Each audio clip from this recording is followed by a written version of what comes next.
सोमवार शिव व्रत कथा। एक समय की बात है। अमरपुर नामक नगर में एक धनवान व्यवसायी रहता था। उसका व्यापार बहुत दूर तक फैला हुआ था। यहाँ के सभी नगरवासी उसका बहुत आदर करते थे। उस व्यापारी के पास किसी भी चीज की कमी नहीं थी, लेकिन फिर भी वह अपने जीवन में सुखी नहीं था। दरअसल उस व्यापारी का एक भी बेटा नहीं था, जिस कारण हर समय उसे यही चिंता सताती थी कि उसके मरने के बाद उसकी संपत्ति की देखभाल कौन करेगा। वह व्यापारी बेटे की चाहत में हर सोमवार को बाबा भोलेनाथ की पूजा करता और शाम ढलते ही मंदिर जाकर शंकर भगवान के सामने दीप प्रज्वलित करता। एक दिन माँ पार्वती उसकी श्रद्धा भक्ति से खुश हो गई। उन्होंने बाबा भोलेनाथ से उस व्यापारी की इच्छा पूरी करने के लिए प्रार्थना की। इस पर भगवान शिव ने कहा, इस दुनिया में हर किसी को उसके कार्यों के आधार पर फल मिलता है। भगवान शंकर के समझाने पर भी पार्वती जी नहीं मानी। वह लगातार बाबा भोलेनाथ से यही कहती रही कि उस व्यापारी की इच्छा पूरी कर दीजिए। अंत में शिवजी ने मां पार्वती के अनुरोध पर उस व्यापारी को बेटे का वरदान दे दिया। आशीर्वाद देने के बाद भगवान शंकर ने पार्वती माता से कहा, मैंने आपके अनुरोध पर उस व्यापारी को बेटे की प्राप्ति का आशीर्वाद तो दे दिया, लेकिन उसका बेटा केवल 16 साल की उम्र तक ही जीवित रहेगा। यही बात भगवान शिव ने उस व्यापारी के सपने में जाकर उसे भी बताई। वरदान पाकर व्यापारी प्रसन्न था, लेकिन बेटे की उम्र 16 साल होगी सोचकर वह फिर दुखी हो गया। वह पहले की तरह फिर हर सोमवार को भगवान शंकर की पूजा करने लगा। कुछ महीने बीतने के बाद उसके घर में एक बच्चे ने जन्म लिया, जो बहुत सुंदर था। उसका नाम अमर रखा गया। बेटे के जन्म के साथ ही व्यापारी के घर में खुशियां छा गई। बेटे के जन्म की खुशी में एक समारोह का भी आयोजित किया गया। इस जश्न के माहौल में व्यापारी अभी भी दुखी था। हर समय उसे यह डर लगा रहता था कि उसका बेटा अधिक दिनों तक जीवित नहीं रह सकेगा। धीरे धीरे समय बीतता गया और उसका बेटा अमर 12 साल का हो गया। एक दिन व्यापारी ने अपने बेटे को अपनी पत्नी के भाई दीपचंद के साथ पढ़ाई के लिए बनारस भेज दिया।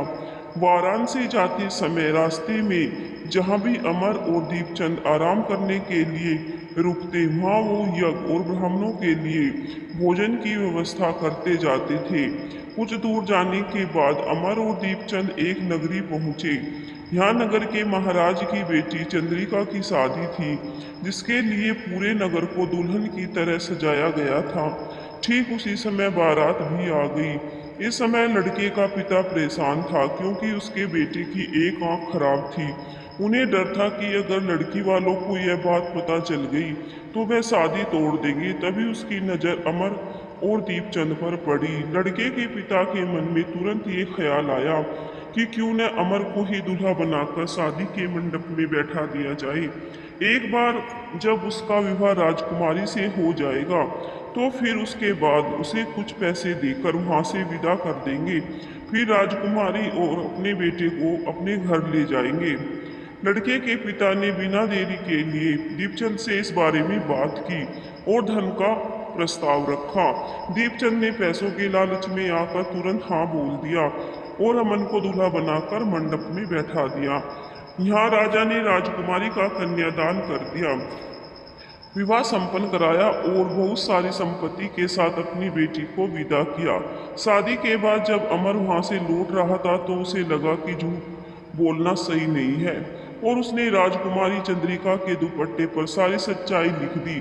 अमर ने लिखा, प्रिय राजकुमारी चंद्रिका, तुम्हारे साथ छल हुआ है।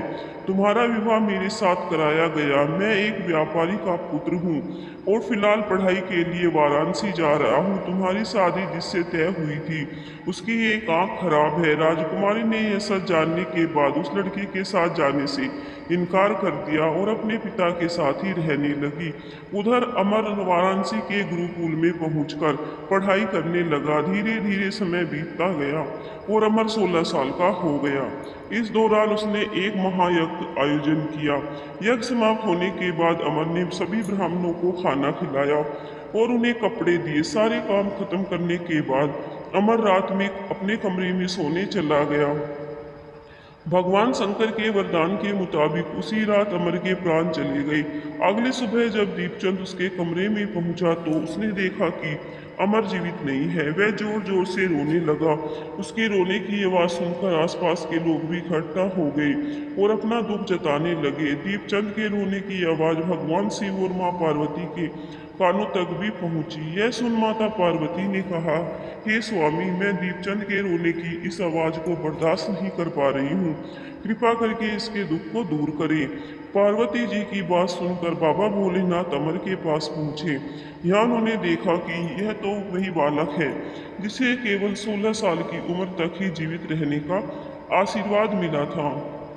इसके बाद भगवान शिव सीधे माँ पार्वती के पास पहुँचे और कहा, हे गौरी, मरने वाला बालक उसी व्यापारी का पुत्र है।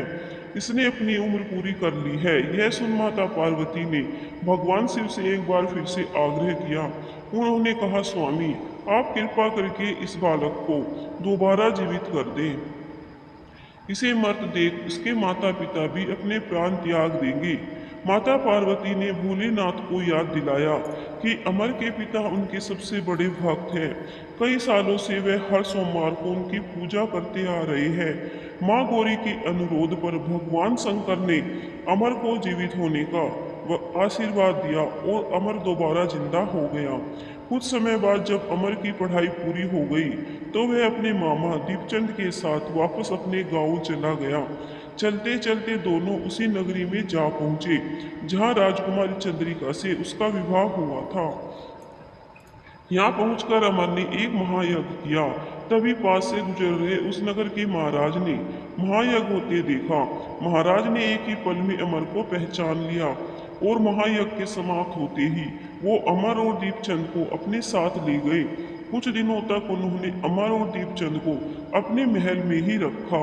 उसके बाद महाराज ने संपत्ति और कपड़े देकर राजकुमारी को अमर के साथ भेज दिया। महाराज ने रास्ते में उनकी रक्षा के लिए कुछ सैनिक भी भेज दिए।